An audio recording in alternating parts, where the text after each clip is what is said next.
আসসালামু আলাইকুম প্রিয় শিক্ষার্থী।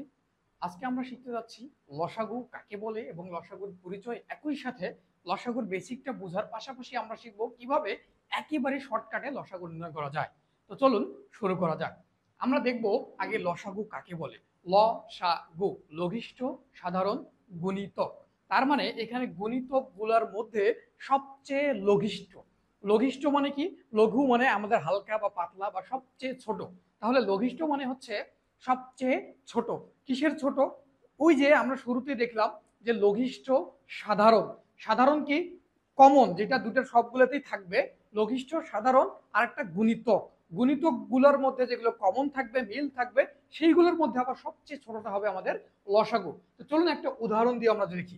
আমরা যদি এখানে খেয়াল করি, তিনের আমাদের তিনের গুণিতক আমরা নিব এবার 3, 6, 9, 12 এভাবে চলতে থাকবে। অনুরূপভাবে যদি আবার 4-এর গুণিতক নেই, 4-এর গুণিতক কি? 4, 8, 12, 16 এভাবে চলতে থাকবে। এখন আমরা দেখব প্রথমে এইগুলো আমাদের 3-এর গুণিতক, তারপরে হচ্ছে 4-এর গুণিতক। এখন 3 আর 4-এর গুণিতকগুলোর মধ্যে সাধারণ গুণিতক কোনগুলা? সাধারণ বলতে যেগুলো মিল থাকবে, এখানে 12 আর এখানেও 12। তারপরে আমরা এভাবে যাবো, যেতে যেতে 12-এর কিন্তু আমাদের 3-এর ক্ষেত্রে এখানে 24 একটা পাবো, 4-এর ক্ষেত্রেও 4, 6, 24 একটা থাকবে। তাহলে এখানে 24 একটা মিলবে, আবার 36-এ যে আরেকটা মিলবে। তাহলে এগুলো হচ্ছে আমাদের 3 আর 4-এর সাধারণ গুণিতক। এখন এই সাধারণ গুণিতকগুলোর মধ্যে সবচেয়ে ছোট কত? সবচেয়ে ছোট হচ্ছে 12। তাহলে আমাদের এই যে 3 আর 4-এর লসাগু হবে 12। এখন আমরা একটু খেয়াল রাখবো, লসাগু কি? আমরা দেখতেছি যে অঙ্কগুলো আমাদের যে সংখ্যাগুলো থাকতেছে এখানে 3 আর 4, হয় লসাগু নির্ণয়ের ক্ষেত্রে মনে রাখতে হবে এই যে সবচেয়ে বড় যে সংখ্যাটা, হয় এই সংখ্যাটার সমান হবে লসাগুটা, অথবা তার থেকে বড়। কখনোই বড় সংখ্যাটার থেকে ছোট লসাগু সম্ভব না। তাহলে এই কনসেপ্টটাকে মাথায় রেখে এখন দেখুন আমরা খুব সহজে কিভাবে এই যে এতগুলো সংখ্যার লসাগু বের করে ফেলবো। এখন আমরা দেখবো কত? 2, 3, 4, 5, 15 আর 20 এর লসাগু কত? এখন আমরা কি করব, যে ছোট ছোট যে সংখ্যাগুলো আছে এই ছোট সংখ্যাগুলো দিয়ে বড় সংখ্যাগুলোকে ভাগ দেওয়ার চেষ্টা করব। যদি ভাগ যায় তাহলে ওই ছোট সংখ্যাটা আমাদের বাদ চলে যাবে, ওইটা নিয়ে আর মাথা ঘামানোর দরকার পড়বে না। দেখুন এই যে 2 দিয়ে কি 20 তো ভাগ যায়, তার মানে আমাদের 2 বাদ। আবার 3 দিয়ে বড় সংখ্যা কত? 15-এরও ভাগ যাচ্ছে, তাহলে আমাদের 3ও বাদ।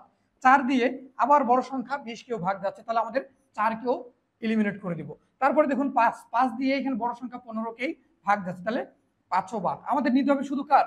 15 আর 20-এর লসাগু। 15 আর 20-এর লসাগু। এখন আমি কি বলছিলাম, যে লসাগু কি হবে? হয় সবচেয়ে বড় যে সংখ্যাটা, সবচেয়ে বড় সংখ্যা 20, অথবা 20-এর থেকে সবচেয়ে বড় সংখ্যার থেকেও বড় সংখ্যাটা হবে আমাদের লসাগু। এখানে যেহেতু আমাদের সবচেয়ে বড় সংখ্যাটা 20 আর একটা হচ্ছে 15, এই দুটার লসাগুটাই কিন্তু আমাদের উত্তর হবে। এখন দেখুন তো 15 দিয়ে কি 20 কি ভাগ যাচ্ছে? যাচ্ছে না, তার মানে 20 কিন্তু এখানে লসাগু হচ্ছে না। তাহলে আমরা কি করব? 20-এর এখন ডাবল করব। 20-এর ডাবল করলে হয় 40। এখন 40-কে কি 15 দিয়ে ভাগ যায়? যাচ্ছে না কিন্তু, তার মানে 40ও আমাদের লসাগু হবে না। এখন 20-কে আবার 3 ডাবল করব, তার মানে 3 গুণ করব, তাহলে কত হয়? 60। এবার দেখুন 60-কে কি যায়? 15 দিয়ে ভাগ যাচ্ছে বা নিঃশেষে বিভাজ্য হচ্ছে, তাহলে আমাদের 60 হবে লসাগু।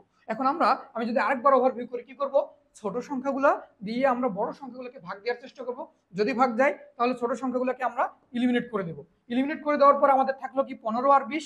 এখন 15 আর 20-এর লসাগু নেওয়ার চেষ্টা করব। কি করব? বড় সংখ্যাটাকে ডাবল করব। বড় সংখ্যাটাকে ডাবল করব, 20-কে ডাবল করলে 40। 40-কে কি 15 দিয়ে ভাগ যায়? যায় না, তাহলে 40 লসাগু হবে না। তাহলে 3 ডাবল করবো এবার, তাহলে 3 ডাবল করলে 60। 60-কে দেখুন 15 দিয়ে ভাগ যায়, তাহলে আমাদের 60ই হবে লসাগু। এরকম যদি আমরা আর একটা সমস্যা দেখি, এখানে দেখব 24, 48 ও 60 এর লসাগু নির্ণয় করব। তাহলে আমরা কি করব? এখানে 24, 48 আর 60 এটার লসাগু নির্ণয় করব। আমরা আগের মতো কাজ করব। আমি বলছিলাম যে ছোট সংখ্যাগুলো দিয়ে বড় সংখ্যাগুলোকে ভাগ দেওয়ার চেষ্টা করব। তাহলে 24 দিয়ে দেখুন 48 বা 60-কে কি ভাগ যায়? 48-কে কিন্তু ভাগ যায়, 3 24 48, তার মানে আমাদের 24 বাদ। আমাদের থাকলো কি এখন?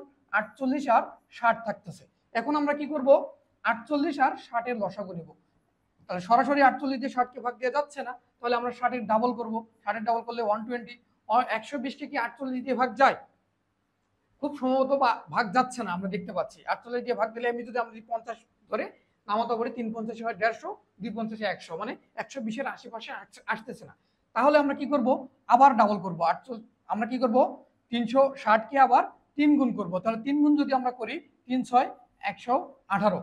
এখন এই 180 কে কি 48 দিয়ে ভাগ যাচ্ছে? আমরা যদি দেখি তাহলে 4 50 হয় 200, তারপরেও কিন্তু আমাদের 180 কেও ভাগ যাচ্ছে না। তারপরে আমরা কি করব, আবার এটাকে আরেক গুণ বাড়াবো। তাহলে আমরা যদি আরো একবার বাড়াই, দেখুন আমরা এখানে কত করব, 60 কে যদি আমরা 4 গুণ করি তাহলে এখানে হয় 240। 240 কে আমরা যদি এখন 48 দিয়ে ভাগ দেওয়ার চেষ্টা করি, তাহলে এখন কি করব, 48 দিয়ে যদি 240 কে ভাগ যায় তাহলেই হবে আমাদের 240 হবে আমাদের লসাগু। তাহলে এখন আমরা দেখব 240 কে কি আসলেই ভাগ যাচ্ছে কিনা। আমরা এখানে ভাগ দিয়ে দেখি, 48 5 দিয়ে 6 দিয়ে এভাবে গুণ করে করে দেখব। যদিও এটা লেংদি মনে হচ্ছে, যখন আমরা প্র্যাকটিস করব তখন কিন্তু আমাদের কাছে এই প্রবলেমগুলো খুব ইজি হয়ে যাবে। Practice maximum perfect. তা এখন 48 দিয়ে যদি 24 কে 3 24 48, আমরা কিন্তু দেখতে পাচ্ছি এটা ভাগ যাচ্ছে, তাহলে আমাদের এটাই হবে লসাগু। দেখা হবে পরবর্তী কোনো ভিডিওতে।